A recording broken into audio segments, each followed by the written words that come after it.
എല്ലാവർക്കും സ്വാഗതം. ഈ റിവ്യൂ ഇഷ്ടപ്പെടുവാണെങ്കിൽ ഒന്ന് ലൈക്ക് ചെയ്തും സബ്സ്ക്രൈബ് ചെയ്തും സപ്പോർട്ട് ചെയ്യണേ. അപ്പം എനിക്ക് നല്ല ദേഷ്യം വരുന്നുണ്ട് ഡിവോഴ്സിന് അനാമിക സമ്മതിക്കാത്തതുകൊണ്ട്.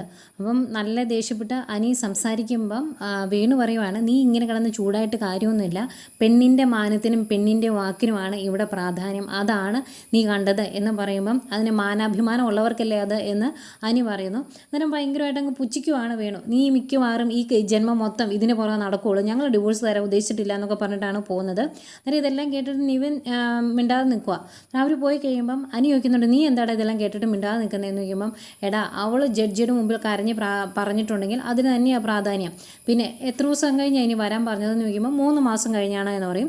അന്നേരം നവീൻ പറയുന്നുണ്ട്, അന്നേരം നിൻ്റെ സ്റ്റാൻഡ് ഇത് തന്നെയാണെങ്കിൽ വേറെ എന്തെങ്കിലും സൊല്യൂഷൻ ജഡ്ജി കണ്ടുപിടിക്കും, ഏതായാലും നമുക്ക് നോക്കാം എന്നൊക്കെ പറയുന്നു. പിന്നെ കാണിക്കുന്നത് നവ്യേനെയാണ്. നവ്യയ്ക്ക് ആകെ വിഷമമാട്ടോ, ഇങ്ങനെ കണ്ണാടി നോക്കി വലിയ സുന്ദരിക്കുട്ടിയായിട്ട് ഇങ്ങനെ നടന്നതല്ലേ, പക്ഷേ ആ സൗന്ദര്യം കൊണ്ടൊന്നും ഒരു പ്രയോജനം ഉണ്ടായില്ലല്ലോ ജീവിതത്തിൽ എന്നൊക്കെ ഓർത്ത് ഇങ്ങനെ വിഷമിച്ച് നിൽക്കുമ്പോഴാണ് അങ്ങോട്ടേക്ക് അഭി വരുന്നത്. എന്നിട്ട് അഭി പറയുവാണ്, ഓസ്ട്രേലിയയിലെ വലിയൊരു കമ്പനി ഒരു ഡീൽ ഉറപ്പിക്കാൻ വേണ്ടി വന്നിട്ടുണ്ട് നമ്മുടെ നാട്ടിൽ. ഇന്നാൾ മുംബൈയിൽ പോയി ആദർശ് തോറ്റു തുന്നമ്പാടിയില്ലേ, ആ കമ്പനിയുടെ 4 ഇരട്ടി വലുപ്പമുള്ള ഒരു കമ്പനിയാണ്. ഇതുമായിട്ട് നമ്മൾ ഡീൽ ഉറപ്പിക്കുവാണെങ്കിൽ പിന്നെ നമ്മുടെ നിഴൽവട്ടത്ത് പോലും മൂർത്തീസ് ജ്വല്ലറി കാണിയല്ല, അതോടുകൂടി മൂർത്തീസ് ജ്വല്ലറി ഒരു പേര് മാത്രമായിട്ട് തീരും. അതുകൊണ്ട് എങ്ങനെയെങ്കിലും ഈ ഡീല് എനിക്ക് നേടിയെടുക്കണം, അത് എനിക്ക് അത്യാവശ്യമാണ്. കാരണം അനി MD ആയിട്ടിരിക്കുന്ന കമ്പനിയെ തറ പറ്റിക്കുന്നത് AN ജ്വല്ലറി ആയിരിക്കും. ആ ഒരു കാര്യം എനിക്ക് നേടിയെടുത്തിട്ട് അവൻ്റെ മുമ്പ് തല ഉയർത്തി പിടിച്ച് നിൽക്കണം എന്നൊക്കെ ഇങ്ങനെ പറയുമ്പം നവ്യ മനസ്സിൽ ഓർക്കുന്നുണ്ട്, ഇല്ലടാ അങ്ങനെയൊന്നും മൂർത്തീസ് ജ്വല്ലറി തകരാൻ ഞാൻ സമ്മതിക്കത്തില്ല എന്ന്. എന്നിട്ട് ചോദിക്കും, എന്തൊക്കെയാണ് കാര്യങ്ങൾ, എന്തൊക്കെയാണ് ഡീല് എന്നൊക്കെ ചോദിക്കുമ്പം അഭി പറയുന്നുണ്ട്, അവർ വന്നിട്ടുണ്ട്, നല്ല നല്ല ഡിസൈൻസ് വരയ്ക്കാൻ മാളവികയോട് പറഞ്ഞിട്ടുണ്ട്, പിന്നെ കൊട്ടേഷൻ നമ്മൾ താഴ്ത്തി കൊടുക്കും, അങ്ങനെ നമ്മൾ ഈ ഡീല് നേടിയെടുക്കും, അതോടുകൂടി തീർന്നു അവരുടെ കാര്യം എന്നൊക്കെ പറയുമ്പം നവ്യ പറയുന്നുണ്ട്, മൂർത്തീസ് ജ്വല്ലറിയുടെ MD ഇപ്പം അനിയാണ് എന്നുള്ള കാര്യം നീ മറന്നു പോകരുത്. അനിയുടെ മുമ്പിൽ നീ ജയിക്കേണ്ടത് നിന്നേക്കാൾ ഏറെ എൻ്റെ ആവശ്യമാണ്. അതുകൊണ്ട് എല്ലാ കാര്യങ്ങളും നീ സൂക്ഷിച്ചേ ചെയ്യാവുള്ളൂ. പിന്നെ ഡിസൈൻസ് ഒക്കെ വരയ്ക്കുമ്പം നീ എന്നെ കൂടി കാണിക്കേ, എൻ്റെ എന്തെങ്കിലും അഭിപ്രായം ഉണ്ടെങ്കിൽ ഞാൻ പറയാം എന്നൊക്കെ പറയുമ്പം അഭി പറയുന്നുണ്ട്, മാളവിക നല്ല ബ്രില്യൻ്റ് ആണ്, അവൾ നല്ല ഡിസൈൻസ് ഒക്കെ തന്നെയാണ് വരയ്ക്കുന്നത് എന്ന്. അന്നേരവും നവ്യ പറയും, അതെ എങ്കിലും ഞങ്ങൾ പെണ്ണുങ്ങൾക്ക് എന്തെങ്കിലുമൊക്കെ സജഷൻ തരാൻ പറ്റൂലോടാ, ഞാൻ നയനയുടെ കൂടി ഇരുന്ന് അവൾ ഡിസൈൻ വരയ്ക്കുന്നതൊക്കെ കണ്ടിട്ടുണ്ട്, അതുകൊണ്ട് കുറച്ചൊക്കെ ഐഡിയ എനിക്കും ഉണ്ട് എന്നൊക്കെ പറയുമ്പോൾ, അവൾ ഏതായാലും വരച്ച് കഴിയട്ടെ, എന്നിട്ട് നിന്നെ കാണിച്ചിട്ടേ ഞാൻ ഉറപ്പ് വരുത്തുന്നുള്ളൂ, നിന്നെ കാണിക്കാമെന്ന് പറയും. നേരം പറയുന്നുണ്ട്, എല്ലാ കാര്യങ്ങളും നീ എന്നോട് കൂടി ഒന്ന് ആലോചിക്കണേ, നീ ഇവിടെ ജയിക്കേണ്ടത് എൻ്റെ വലിയ ആഗ്രഹമാണ് എന്നൊക്കെ പറയും. ആയിക്കോട്ടെ എന്ന് പറഞ്ഞിട്ടാണ് അഭി അവിടുന്ന് പോകുന്നത്. അതുപോലെ അഭി പറയുന്നുണ്ട്, ഈ ഡീലിൽ ഡേവിഡ് സാറിൻ്റെ കൂടെ ഞാനും പോകുന്നുണ്ട് എന്ന്. നേരം നബി ചോദിക്കും, അതെങ്ങനെ നീ പോകുന്നത്, സാധാരണ MD മാർ മാത്രമല്ലേ പോകാറുള്ളൂ, നീ അവിടുത്തെ മാനേജറല്ലേ, നിന്നെ എന്തിനാണ് കൊണ്ടുപോകുന്നതെന്ന് ചോദിക്കുമ്പം, അതാണ് അത്ഭുതം, ഡേവിഡ് സാറിന് ഇപ്പോൾ എന്നെ ഭയങ്കര വിശ്വാസമാണ്, ഈ പോക്ക് പോയിട്ടുണ്ടെങ്കിൽ എന്നെ പിടിച്ച് MD ആക്കുമെന്ന് പോലും എനിക്ക് സംശയമുണ്ട് എന്നൊക്കെ പറയുമ്പം നബിക്ക് ചെറിയ സംശയമൊക്കെ വരുന്നുണ്ടെങ്കിലും നവ്യ അത് കേട്ട് നിൽക്കുന്നു. എല്ലാ പ്രസംഗവും കഴിഞ്ഞിട്ട് അവനങ്ങ് പോകുന്നു. പിന്നെ കാണിക്കുന്നത് നവ്യ മാളവികയുടെ അടുത്തോട്ട് ചെല്ലുന്നതാണ്. മാളവിക അന്നേരം നയനെ വിളിച്ചുകൊണ്ടിരിക്കുക. അന്നേരം പറയുന്നുണ്ട്, ഇനി വലിയ ആത്മാർത്ഥതയൊന്നും വേണ്ട മാഡം, ഉള്ളത് വെച്ച് നമുക്ക് അഡ്ജസ്റ്റ് ചെയ്യാം, അതിൻ്റെ ആവശ്യമുള്ളൂ എന്ന് പറയുന്നുണ്ട്. അപ്പോൾ ഇത് കേൾക്കുന്നുണ്ട് നവ്യ. ഫോൺ വെച്ച് കഴിയുമ്പോൾ മാളവികയോട് ചോദിക്കും, മാളവികയുടെ ഡിസൈൻസൊക്കെ നല്ലതാണ്, ഇതിനു വേണ്ടി വേറെ ആരെങ്കിലും മാളവികയെ സഹായിക്കുന്നുണ്ടോ എന്ന്. അന്നേരം അങ്ങനെ സഹായിക്കുന്നൊന്നുമില്ല, പിന്നെ ഞാൻ ചിലരുടെ ഉപദേശങ്ങളൊക്കെ സ്വീകരിക്കാറുണ്ട്, കാരണം ഇത്രയും കോമ്പറ്റീഷൻ ഉള്ളൊരു ഫീൽഡല്ലേ എന്നിങ്ങനെ പറയുന്നു. അന്നേരം മാളവികയുടെ ഡിസൈൻസൊക്കെ നല്ല ഒന്ന് കാണിച്ച് എന്ന് പറയുവാണ്. ഡിസൈൻസൊക്കെ നോക്കിയിട്ട് നവ്യ പറയുന്നുണ്ട്, ഈ ഡിസൈൻസൊക്കെ കാണുമ്പം എനിക്ക് എൻ്റെ അനിയത്തിയുടെ ഡിസൈൻസുമായിട്ട് സാമ്യം തോന്നുന്നുണ്ട്, അവൾ ഏകദേശം ഇങ്ങനെയൊക്കെയാണ് ചെയ്യുന്നത്, പിന്നെ അതിനേക്കാൾ ഒരുപടി മുന്നിൽ നിൽക്കുന്നതുകൊണ്ടായിരിക്കുമല്ലോ ഇപ്പം മാളവിക ഡിസൈൻസ് ട്രെൻഡിങ്ങിൽ എത്തിയത് എന്നൊക്കെ പറയുന്നു. അത് കഴിഞ്ഞ് കുറച്ച് നേരോട് സംസാരിച്ചിട്ട് അവിടെ നിന്ന് ഇറങ്ങിപ്പോരുന്നു. അപ്പോഴും നവ്യയ്ക്ക് ചെറിയ സംശയമുണ്ട് മാളവികയെ. പിന്നെ പോകുന്നതിന് മുമ്പ് മാളവികയോട് പറയുന്നുണ്ട്, നന്നായിട്ട് വരച്ചോണം നയന, ഇനി ഒരിക്കലും മുകളിലേക്ക് കയറി വരരുത്, അതിനുവേണ്ടി ശ്രമിച്ചോണം എന്നൊക്കെ പറയുമ്പം അത് എത്രത്തോളം നടക്കുമെന്ന് എനിക്കറിയത്തില്ല. നേരത്തെ നയന കളക്ഷൻസ് ആയിരുന്നു ട്രെൻഡിങ്ങിൽ, പിന്നെ ഇപ്പം ഞാനായി, ഇനി അടുത്ത ആൾ വരുന്നത് എപ്പോഴാണെന്ന് നമുക്കറിയത്തില്ലല്ലോ എന്നൊക്കെ പറഞ്ഞ് ഒരു ഒഴുക്കം മട്ടി പറയുന്നുണ്ട് മാളവിക. അവിടെ നിന്ന് ഇറങ്ങുന്ന നവ്യ നേരെ ഡേവിഡിൻ്റെ അടുത്തോട്ട് ചെല്ലുന്നു. അന്നേരം ഡേവിഡ് പറയുന്നുണ്ട്, ഇനി കുറച്ച് പണി കൂടും കേട്ടോ എന്ന്. അന്നേരം നവ്യ ഒരു എന്താണെങ്കിലും സാറ് പറഞ്ഞാൽ അത് ഞാൻ ചെയ്തോളാം എന്ന് പറയുന്നു. അന്നേരമാണ് ഡേവിഡ് പറയുന്നത്, ഇനി നവ്യയുടെ കൂടെ മോഡലായിട്ട് നമ്മുടെ കേരളത്തിലെ ലേഡി സൂപ്പർ സ്റ്റാറാണ് വരാൻ പോകുന്നത് എന്ന് പറയും. അന്നേരം നവ്യ ചോദിക്കും, അതെന്താ സാർ ഞാൻ മാത്രം മോഡലായിട്ട് എന്തെങ്കിലും വീഴ്ച അല്ലെങ്കിൽ താഴോട്ട് പോകുന്നൊരവസ്ഥ കമ്പനിക്ക് ഉണ്ടായോ, അതുകൊണ്ടാണോ എന്ന് ചോദിക്കുമ്പോൾ അതുകൊണ്ടൊന്നുമല്ല, നമ്മളുടെ കമ്പനിയാണല്ലോ ഇപ്പോൾ ഒന്നാം സ്ഥാനത്ത് നിൽക്കുന്നത്, അതുകൊണ്ട് ഫിലിം സ്റ്റാർസിനൊക്കെ മോഡലാകാൻ ഭയങ്കര ഉത്സാഹമാണ്. നേരത്തെ അവരോട് നമ്മൾ ചോദിച്ചപ്പം നെറ്റ് ചുളിക്കിയവരാണ്, പക്ഷേ ഇപ്പോൾ എല്ലാവർക്കും നല്ല ആത്മാർത്ഥതയുണ്ട്, ഇങ്ങോട്ട് ചെയ്യാമെന്നുള്ളൊരു അവസ്ഥ വന്നിട്ടുണ്ട്. അതുകൊണ്ടാണ് ഏതായാലും അങ്ങനെ ചെയ്യുന്നതുകൊണ്ട് നവ്യയ്ക്കൂടെ പ്രയോജനമുണ്ട്, നവ്യയ്ക്ക് ഫിലിമിലേക്ക് കയറാൻ ഒരു അവസരമാവും ഇത് എന്നൊക്കെ പറയുമ്പോൾ നവ്യ പറയും, എനിക്ക് അങ്ങനെ വലിയ വലിയ ആഗ്രഹങ്ങളൊന്നുമില്ല, ഇങ്ങനെ അങ്ങ് പോയാൽ മതിയെന്ന്. ഏതായാലും അങ്ങേര് ഇങ്ങനെ പുതിയ കമ്പനിയിൽ നമ്മൾ ഡീൽ വെക്കുന്ന കാര്യമൊക്കെ പറയുന്നു. അന്നേരം നവ്യ പറയുന്നുണ്ട് അത് നമുക്ക് എങ്ങനെയെങ്കിലും നേടണമെന്ന്. അന്നേരം ഉറപ്പായിട്ട് നമ്മൾ നേടിയിരിക്കും, അഭി നല്ല കഴിവുള്ള ആളാണ്, അതുകൊണ്ട് തന്നെ നമ്മളായിരിക്കും ഈ പ്രാവശ്യം ഡീൽ നേടുന്നത് എന്നൊക്കെ ഡേവിഡും പറയുന്നുണ്ട്. അവിടുന്നും പോരുന്ന നവ്യ നേരെ അഭിയുടെ അടുത്ത് ചെല്ലുന്നു. എന്നിട്ട് ഇപ്പോഴത്തെ കൊട്ടേഷനും കാര്യങ്ങളും എങ്ങനെയാണ്, നല്ല രീതിയിൽ നീ കാര്യങ്ങളൊക്കെ ചെയ്യുന്നുണ്ടോ എന്നൊക്കെ ചോദിക്കുമ്പം ഏതായാലും നല്ല രീതിയിൽ ഞാൻ ഹാർഡ് വർക്ക് ചെയ്യുന്നുണ്ട് ഈ ഒരു കാര്യത്തിന് വേണ്ടി. മാളവിക നല്ല നല്ല ഡിസൈൻസ് വരച്ച് തന്നിട്ടുണ്ട്, അത് നമ്മൾ ആദ്യം അവർക്ക് അയച്ചു കൊടുക്കും, അത് അപ്രൂവലായി കഴിഞ്ഞ് കഴിഞ്ഞാൽ നമ്മൾ കൊട്ടേഷൻ വെക്കും, നമ്മൾ കൊട്ടേഷൻ താഴ്ത്തിയേ വെക്കുകയുള്ളൂ എന്ന് പറയുമ്പോൾ നവ്യ ചോദിക്കും, ഏകദേശം നമ്മൾ എത്രയാടാ വെക്കുന്നത് എന്ന് ചോദിക്കുക. അന്നേരം അത് കറക്റ്റ് തീരുമാനമായില്ല, ഞാനും ഡേവിഡ് സാറൂടെ ഒന്ന് ആലോചിച്ചിട്ട് ഒന്നുകൂടി ഒന്ന് തീരുമാനിക്കണം എന്ന് പറയുമ്പം എല്ലാ കാര്യങ്ങളും നീ എന്നോടുകൂടി ഒന്ന് ഡിസ്കസ് ചെയ്യണേ, എനിക്ക് ആകെ ടെൻഷനാണ്, ഈ ഒരു കാര്യത്തിൽ നീ വിജയിക്കണം, വിജയിച്ച് അനിയുടെ മുകളിൽ വരണം, അതെൻ്റെ ഏറ്റവും വലിയ ആഗ്രഹമാണ് എന്നൊക്കെ പറഞ്ഞ് അവനെ ഒന്ന് സൂപ്പിച്ച് വിടുന്നുണ്ട്.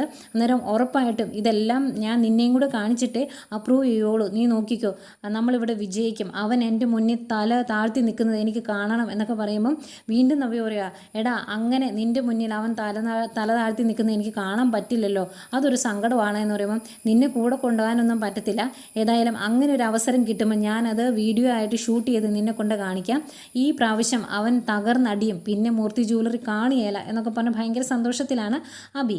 ഏതായാലും ഇത്രയും കാര്യങ്ങളൊക്കെ അറിഞ്ഞിട്ട് അവിടുന്ന് ഇറങ്ങിപ്പോയിരുന്നു നവ്യ അവിടുന്ന് ഇറങ്ങിക്കഴിയുമ്പം അഭി ഇങ്ങനെ പറയുക, പിന്നെ എൻ്റെ അച്ഛൻ്റെ കമ്പനിയിലാണ് അവൾ മോഡലായിട്ടിരിക്കുന്നത്, എന്നിട്ട് അവൾ എന്നെ പഠിപ്പിക്കാൻ വരുമല്ലേ എന്നാണ് ഇവൻ്റെ മനസ്സിലിരിപ്പ് കേട്ടോ.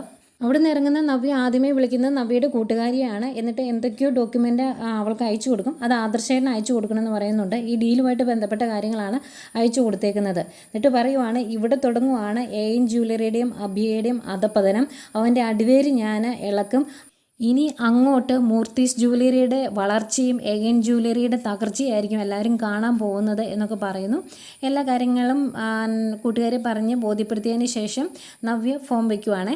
ഈ സമയം ഈ ഡോക്യുമെൻ്റൊക്കെ പരിശോധിക്കുവാണ് ആദർശ്. എന്നിട്ട് നയനോട് പറയുന്നുണ്ട്, AN ജ്വല്ലറിയുടെ കൊട്ടേഷനുമായിട്ട് ബന്ധപ്പെട്ട ഡീറ്റെയിൽസ് ആണ് നമുക്ക് അയച്ചു തന്നേക്കുന്നത്, ആ അജ്ഞാതൻ ഇതിൻ്റെ അകത്ത് അവർ കൊടുത്തേക്കുന്ന കൊട്ടേഷനെയൊക്കെ താഴ്ത്തിയായിരിക്കും നമ്മൾ കൊടുക്കുന്നത്, അതുപോലെ ഇതിനേക്കാൾ നല്ല ഡിസൈൻസാണ് നമ്മളും അയച്ചു കൊടുക്കാൻ പോകുന്നത്, ആ സ്ഥിതിക്ക് നമുക്ക് തന്നെ ഇത് കിട്ടാൻ ചാൻസ് ഉണ്ട് എന്നൊക്കെ പറയുമ്പം നയന പറയുന്നുണ്ട്, ഇതിനെ മൊത്തത്തിൽ അങ്ങ് വിശ്വസിക്കേണ്ട, നമ്മളെ തെറ്റിദ്ധരിപ്പിക്കാൻ വേണ്ടി അവർ ചെയ്യുന്നതാണോ എന്ന് നമുക്കറിയത്തില്ലല്ലോ എന്ന് പറയുമ്പം ഇല്ല, ഇതിനെ മൊത്തത്തിൽ വിശ്വസിച്ചിട്ടല്ല നമ്മൾ കാര്യങ്ങൾ ഡീൽ ചെയ്യുന്നത്, എവിടുന്നും ഏത് രീതിയിലും ചതി വരാം എന്ന് മുൻകൂട്ടി കണ്ടു തന്നെയാണ് നമ്മൾ കാര്യങ്ങൾ ചെയ്യുന്നത് എന്നൊക്കെ ആദർശ് പറയുന്നുണ്ട്.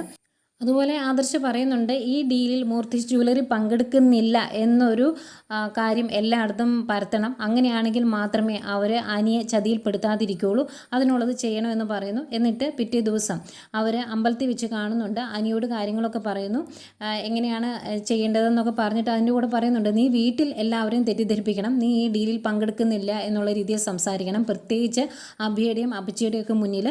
അങ്ങനെ നീ സംസാരിച്ചാൽ ആ വാർത്ത പെട്ടെന്ന് AN ജ്വല്ലറി അപ്പം ഒരു ചതി, നിനക്കെതിരെ ഒരു ചതി അവർ പ്ലാൻ ചെയ്യില്ല, അങ്ങനെ അതിൽ നിന്ന് രക്ഷപ്പെടാം എന്ന് പറയുന്നു.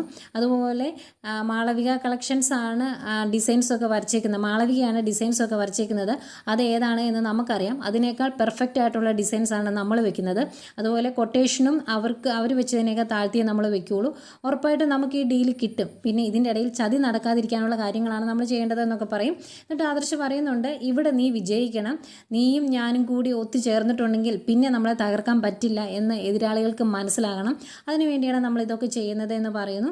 എന്നിട്ട് ആദർശ് അവിടുന്ന് പോരുവാണ്. പോന്നു കഴിയുമ്പം ഭയങ്കര സന്തോഷത്തോടെ ആദർശിനെ നോക്കി നിൽക്കുക കേട്ടോ അനി, കാരണം അനിയുടെ വിജയത്തിന് വേണ്ടി, മൂർത്തി ജ്വല്ലറിയുടെ വിജയത്തിന് വേണ്ടിയാണല്ലോ ആദർശ് ഇത്രത്തോളം കഷ്ടപ്പെടുന്നത്. ഈ കാര്യം ആദർശ് പറഞ്ഞ പോലെ തന്നെ അനി വീട്ടിൽ പോയി പറയുന്നു. എന്നിട്ട് മുത്തച്ഛൻ പറയുന്നുണ്ട്, നിനക്ക് കോൺഫിഡൻസ് ഇല്ലെങ്കിൽ നീ ചെയ്യണ്ട, നീ ഈ ഡീലിന് പോകണ്ട, പോയിട്ട് തോക്കുന്നേക്കാൾ ഭേദമാണല്ലോ, കോൺഫിഡൻസ് ഉണ്ടെങ്കിൽ ഇതിൻ്റെ അകത്ത് ഇറങ്ങിയാൽ മതിയെന്ന്. അപ്പോൾ അത് കേൾക്കുന്ന ദേവേന എനിക്കൊക്കെ ഭയങ്കര വിഷമമാണ്. എടാ അങ്ങനെ നമ്മൾ പിന്മാറേണ്ട കാര്യമുണ്ടോ എന്ന് ചോദിക്കും. അതുപോലെ ജയം പറയുന്നുണ്ട് അവന് കോൺഫിഡൻസ് ഇല്ലേ ഞാൻ പോകാമെന്നൊക്കെ. പക്ഷെ മുത്തശ്ശൻ പറയും വേണ്ടാന്നേ. അന്നേരം ഇതെല്ലാം കേട്ടുകൊണ്ട് അങ്ങോട്ട് ജലജ വരുന്നുണ്ടായിരുന്നു. എന്നിട്ട് ജലജ പറയുന്നുണ്ട് അതെ അവന് കോൺഫിഡൻസ് ഇല്ലെങ്കിൽ അവിടെ പോയി തോക്കാൻ നിൽക്കണ്ട, എന്നിട്ട് മൂർത്തി ജ്വല്ലറി ഇവിടെയും തോറ്റെന്ന് എല്ലാവരും പറയുകയല്ലേ എന്നൊക്കെ ചോദിക്കുമ്പം മുത്തശ്ശൻ പറയുന്നുണ്ട് ഈ കുടുംബത്തിൻ്റെ നന്മയ്ക്ക് വേണ്ടിയല്ലേ നീ ഇതുവരെ സംസാരിച്ചിട്ടുള്ളൂ, അതുകൊണ്ട് നീ പറയുന്നതിലെ ആത്മാർത്ഥത എനിക്ക് മനസ്സിലാവുന്നുണ്ട് എന്നിങ്ങനെ കളിയാക്കുന്ന രീതിയിൽ മുത്തശ്ശൻ പറയുന്നുണ്ട്. അത് ജലജയ്ക്ക് മനസ്സിലാവുന്നില്ല. ഏതായാലും അനിയുടെ തീരുമാനം ഇതാണ് എന്ന് പറഞ്ഞിട്ട് അനി പോകുന്നു. അനി അതിൻ്റെ ഇടയ്ക്ക് ജലജ കേൾക്കാൻ വേണ്ടി പറയുന്നുണ്ട് എനിക്ക് ഇപ്പം ഒട്ടും കോൺഫിഡൻസ് ഇല്ല, ഇതൊക്കെ എങ്ങനെ ഡീൽ ചെയ്യുമെന്ന് പോലും എനിക്കറിയത്തില്ല, ഇതൊക്കെ എനിക്കൊരു ഭാരമാണ് മുത്തശ്ശ എന്നൊക്കെ പറയുന്നുണ്ട്. അന്നേരം ഇതൊക്കെ കേൾക്കുമ്പോൾ ഭയങ്കര സന്തോഷം കേട്ടോ ജലജയ്ക്ക്. ഏതായാലും അങ്ങോട്ട് അനി പോയി കഴിയുമ്പോൾ വീണ്ടും ജയം പറയുക നമുക്കൊന്ന് അറ്റൻഡ് ചെയ്ത് നോക്കാമായിരുന്നു, ഞാൻ പോകണോ അച്ഛാന്ന്. അന്നേരം പറയും വേണ്ട, മൂർത്തി ജ്വല്ലറിയുടെ MD ഇപ്പം അനിയാണ്, അവൻ്റെ മുകളിൽ എൻ്റെ ശബ്ദം പോലും ഇനി വരാൻ പാടില്ല, അവന് ഞാൻ 1 വർഷത്തെ സമയം കൊടുത്തിട്ടുണ്ട്, അത് കഴിഞ്ഞ് ഞാൻ കാര്യങ്ങൾ തീരുമാനിച്ചോളാം എന്ന് മുത്തശ്ശൻ പറയുന്നു. ഏതായാലും ഇത് കേട്ട പാടെ ജലജ അബിയെ വിളിച്ച് പറയുക. അബിയുടെ കാര്യമാണ് രസം. അബി ഫോൺ എടുക്കുന്നത് ഇവരെന്തിനാ എന്നെ വിളിക്കുന്നത്, എൻ്റെ അച്ഛൻ ഇവർ ചതിച്ചു എന്ന് അറിഞ്ഞപ്പോഴേ എനിക്ക് ഇവരോടുള്ള സ്നേഹം പോയതാണ്, സ്വന്തം അമ്മയെക്കുറിച്ചാണ് പറയുന്നത്. ഏതായാലും ഫോൺ എടുത്ത് അമ്മയെന്ന് തന്നെ വിളിക്കുന്നത്. എന്താ അമ്മയെ കാര്യമെന്ന് ചോദിക്കും. അന്നേരം ഈ സംഭവം അറിഞ്ഞു കഴിയുമ്പോഴേക്കും ഭയങ്കര സന്തോഷം അബിക്ക്. പക്ഷേ അബി പറയുക അവൻ വരുമായിരുന്നെങ്കിൽ അവനെ തോപ്പിച്ചിട്ട് അവൻ്റെ മുന്നിൽ എനിക്ക് തലയുയർത്തി പിടിച്ച് നിൽക്കാമായിരുന്നു, അതിനുള്ള അവസരം അവൻ കളഞ്ഞു, എന്നാലും കുഴപ്പമില്ല എന്നൊക്കെ പറയുന്നു. അത് കഴിഞ്ഞ് ഫോൺ വെച്ചിട്ട് നേരെ അതിനിടയ്ക്ക് പറയുന്നുണ്ട് ഇനിയിപ്പം ഞാൻ ഈ കാര്യം അച്ഛനെ ഒന്ന് വിളിച്ച് അറിയിക്കട്ടെ എന്ന്. അന്നേരം ജലജ ചോദിക്കും അച്ഛനെയോ, എനിക്ക് മനസ്സിലായില്ല എന്ന് പറയുമ്പോൾ അല്ല ഞാൻ ഡേവിഡ് സാറിനെ അങ്ങനെ പറഞ്ഞത്, കാരണം അദ്ദേഹം എൻ്റെ ഒരു അച്ഛൻ്റെ സ്ഥാനത്ത് നിന്നാണ് ഇപ്പം എന്നോട് പെരുമാറുന്നതെന്ന് പറയുമ്പോൾ നീ അയാളെ എന്തെങ്കിലും വിളിക്കുക, ഇപ്പം നമ്മുടെ കാര്യങ്ങളെല്ലാം മുന്നോട്ട് പോകുന്നത് അയാൾ കാരണമാണല്ലോ, അതുകൊണ്ട് കുഴപ്പമില്ല എന്ന് പറയുന്നു. എന്തായാലും നേരെ അച്ഛൻ്റെ അടുത്തോട്ട് ചെല്ലുവാണ് അബി. അച്ഛനും ഭയങ്കര സന്തോഷം. ഏതായാലും അവൻ പേടിച്ച് മാളത്തിൽ ഒളിച്ചല്ലോ, ഇനി അവരുടെ തകർച്ചയാണെന്ന് ഞാൻ പറഞ്ഞത് ഇതുകൊണ്ടാണ്, ആദർശിനെ പോലെയൊന്നുമല്ല, അവന് ആത്മവിശ്വാസമില്ല അതുകൊണ്ടാണ് എന്നൊക്കെ പറയുന്നു. എന്നിട്ട് അങ്ങനെ പറയുന്നുണ്ട് ഇങ്ങനെയൊക്കെ ആണെങ്കിലും ഏതെങ്കിലും ഒരു സമയത്ത് അവൻ മാളത്തിൽ നിന്ന് പുറത്തേക്ക് ഇറങ്ങാം, അതുകൊണ്ട് നമ്മളെല്ലാം പ്രതീക്ഷിക്കണമെന്നൊക്കെ പറയുന്നുണ്ട്. അന്നേരവും നാഗേന്ദ്രൻ എടുത്തു പറയുന്നുണ്ട് മുംബൈയിൽ വെച്ച് നമ്മൾ നേടിയ ഡീലിനേക്കാൾ 4 ഇരട്ടി നമുക്ക് പ്രോഫിറ്റ് കിട്ടുന്ന ഒരു സംഭവമാണ് ഇനി നടക്കാൻ പോകുന്നത്, അതുകൊണ്ട് നമ്മളത് നേടിക്കഴിഞ്ഞാൽ പിന്നെ മൂർത്തി ജ്വല്ലറി ചിത്രത്തിലേ ഇല്ല എന്ന് പറയുന്നുണ്ട്. അതുപോലെ മൂർത്തിസ് ജ്വല്ലറി ഒഴികെയുള്ള ജ്വല്ലറികളുമായിട്ട് ഇങ്ങേര് സംസാരിച്ച് ഒരു ഡീലിലെത്തിയിട്ടുണ്ട്. ഇനി ഇവരുടെയൊക്കെ അസോസിയേഷൻ്റെ തലപ്പത്തേക്ക് ഡേവിഡാണ് വരുന്നത്, പിന്നീട് അത് പ്രയോജനം ചെയ്യുന്നത് അബിക്കാണെന്നൊക്കെ പറയുമ്പോഴത്തേക്കും അബിക്ക് ഭയങ്കര സന്തോഷമാണ്. പിന്നെ കാണിക്കുന്ന ആദർശിനെയാണ്. നാളെയാണ് ഡീല് ഉറപ്പിക്കാനായിട്ട് അനി പോകുന്നത്, അതിനുള്ള കാര്യങ്ങളെല്ലാം സെറ്റ് ചെയ്തിട്ടുണ്ട് ആദർശ്. എന്നിട്ട് നയനോട് പറയുന്നുണ്ട് എനിക്കിപ്പോഴും സംശയം AN ജ്വല്ലറിയുടെ MDയുടെ കൂടെ അബി പോകുന്നുണ്ട്, അവന് അങ്ങനെ ഒരു സ്ഥാനം കൊടുക്കേണ്ട കാര്യം എന്താണ്, അബിയും അവരും തമ്മിലുള്ള ആത്മബന്ധം എന്താണ്, അതൊക്കെയാണ് നമുക്കിനി കണ്ടുപിടിക്കേണ്ടത്, അത് കണ്ടുപിടിച്ചു കഴിഞ്ഞാൽ നമ്മൾ പാതി വിജയിച്ചു എന്നിങ്ങനെ പറയും ആദർശ്. അത് കണ്ടുപിടിക്കാനുള്ള കാര്യമാണ് നന്ദു അന്ന് കൊണ്ടു കൊടുത്തത്. മറ്റേ ഹോട്ടലിൻ്റെ ബാക്കിലൂടെ നാഗേന്ദ്രൻ ഇറങ്ങിപ്പോകുന്ന CCTV ദൃശ്യങ്ങൾ, അതിൽ മുഖത്ത് മാസ്ക് ഉണ്ടെന്ന് മാത്രമേ ഉള്ളൂ. അത് കിട്ടി കഴിയുമ്പം ആദർശ് തന്നെ പറയുന്നുണ്ട് ഇത് സേവ്യറിൻ്റെ കൈ കൊടുത്ത് AI കൊണ്ട് ഫുൾ ചിത്രമായിട്ട് എടുപ്പിച്ചു കഴിഞ്ഞാൽ നമുക്ക് ആളാരാണ് എന്നറിയാം, അത് കഴിഞ്ഞാൽ നമ്മൾ വിജയിച്ചു എന്നൊക്കെ. പക്ഷേ ആ ഒരു കാര്യം ആദർശം മറന്നുപോയോ എന്തോ. പിന്നെ മുത്തശ്ശിയാണ് കാണിക്കുന്നത്. മുത്തശ്ശൻ പറയുന്നുണ്ട് ഈ ഡീലിൽ പങ്കെടുക്കേണ്ട എന്ന് അനി പറഞ്ഞിട്ടുണ്ടെങ്കിൽ അത് ആദർശിൻ്റെ തീരുമാനമായിരിക്കും, അങ്ങനെയാണെങ്കിൽ അതിന് പിന്നിൽ വേറെ എന്തെങ്കിലും മനസ്സിൽ കണ്ടിട്ടുണ്ട്, അതുകൊണ്ട് തന്നെയാണെന്ന്. ഇവരിങ്ങനെ സംസാരിച്ചുകൊണ്ട് നിൽക്കുമ്പോൾ അനി അങ്ങോട്ട് വന്നിട്ട് സംഭവം ഇത് തന്നെയാണ് എന്ന് പറയും. ഞാൻ അന്നേരം അവിടെ ഇരുന്ന് അങ്ങനെ സംസാരിച്ചത് അപ്പച്ചി കേൾക്കാൻ വേണ്ടിയാണ് എന്ന് പറയുമ്പോൾ മുത്തശ്ശിന് ഭയങ്കര സന്തോഷമാണ്. അന്നേരം അനി പറയുന്നുണ്ട് ഈ കാര്യങ്ങളെല്ലാം എന്നെ പറഞ്ഞ് പഠിപ്പിച്ചതും ഇതിനുള്ള എല്ലാ സഹായങ്ങളും ചെയ്യുന്നത് ആദർശേട്ടനാണ്, അതുകൊണ്ട് നമ്മൾ ഈ ഡീല് നേടും എന്ന് പറയുമ്പോൾ മുത്തശ്ശൻ്റെ മുഖത്തൊരു തെളിച്ചമൊക്കെ വരുന്നുണ്ട്. പക്ഷേ പറയുവാണ് അതിൻ്റെ ആവശ്യമില്ല, നമ്മുടെ കമ്പനിയിൽ നിന്ന് ആത്മവിശ്വാസമില്ലാതെ പുറത്തു പോയതിൻ്റെ ഉപദേശം നീ സ്വീകരിക്കേണ്ട, നിനക്ക് എന്തെങ്കിലും സംശയം ഉണ്ടെങ്കിൽ എന്നോടോ ജയനോടോ അജയനോടോ ചോദിച്ചാൽ മതി എന്നൊക്കെ പറഞ്ഞൊന്ന് ഡിഫെൻഡ് ചെയ്യുന്നുണ്ട്. പക്ഷേ അനി സമ്മതിക്കുന്നില്ല. അനി പറയുവാണ് ഈ ഡീലിൽ ജയിച്ചിട്ടുണ്ടെങ്കിൽ അത് ഞാനായിരിക്കില്ല ജയിക്കുന്നത്, എൻ്റെ ആദർശേട്ടനായിരിക്കുമെന്ന്. അത് പറഞ്ഞിട്ട് അനി അങ്ങോട്ട് പോയി കഴിയുമ്പോൾ മുത്തശ്ശിക്കും ഭയങ്കര സന്തോഷം, അവർ ഉദ്ദേശിച്ച രീതിയിൽ കാര്യങ്ങളൊക്കെ വരുന്നുണ്ട് എന്ന് പറഞ്ഞ് അവർ സംസാരിക്കുന്നു. അതുപോലെ രാത്രിയാകുമ്പോഴത്തേക്കും എനിക്ക് ആകെ ടെൻഷൻ, അതുകൊണ്ട് അനി നന്ദുവിനെ വിളിക്കുന്നുണ്ട്. എടി നാളെയാണ് ഞാൻ ആ ഡീൽ ഉറപ്പിക്കാൻ വേണ്ടി പോകുന്നത്, എല്ലാം നല്ല രീതിയിൽ നടക്കാൻ നീ പ്രാർത്ഥിക്കണമെന്ന് പറയും. പ്രാർത്ഥന മാത്രമല്ല വഴിപാടും ഒക്കെ കഴിക്കുന്നുണ്ട്, നീ ധൈര്യമായിട്ട് പോയിട്ട് വാ എന്ന് പറഞ്ഞ് നന്ദു അവൻ ആത്മവിശ്വാസം കൊടുക്കുന്നു. അന്നേരം നന്ദുവിനോടും പറയുന്നുണ്ട് AN ജ്വല്ലറിയിലെ MD കൂടെ അഭി കൂടി വരുന്നുണ്ട് എന്ന്. അന്നേരം അങ്ങനെ ഉണ്ടെങ്കിൽ അവർ തമ്മിൽ വേറെ എന്തോ ബന്ധമുണ്ടല്ലോ എന്നൊരു സംശയം നന്ദുവും പ്രകടിപ്പിക്കുന്നുണ്ട്. ഇവരിങ്ങനെ സംസാരിച്ചുകൊണ്ട് നിൽക്കുന്നേക്കും റൂമിലേക്ക് കനക വരും. കനക പെട്ടെന്ന് ഫോൺ കട്ട് ചെയ്യുന്ന കാണുമ്പം അത് അനിയാണോ എന്ന് ചോദിക്കും. അല്ല എന്ന് പറയും. പിന്നെ എന്നത്തെയും പോലെ കുറേ സംശയങ്ങൾ ചോദിക്കുവാണ്. അന്നേരം പറയുന്നുണ്ട് ഞാൻ നവീനേട്ടനെയാണ് വിളിച്ചത് എന്ന്. അന്നേരം കുറച്ച് നേരം സംശയിച്ച് കുറേ ചോദ്യങ്ങൾ തിരിച്ചും മറിച്ചും ചോദിച്ചിട്ട് കനക അങ്ങോട്ട് പോകുന്നു.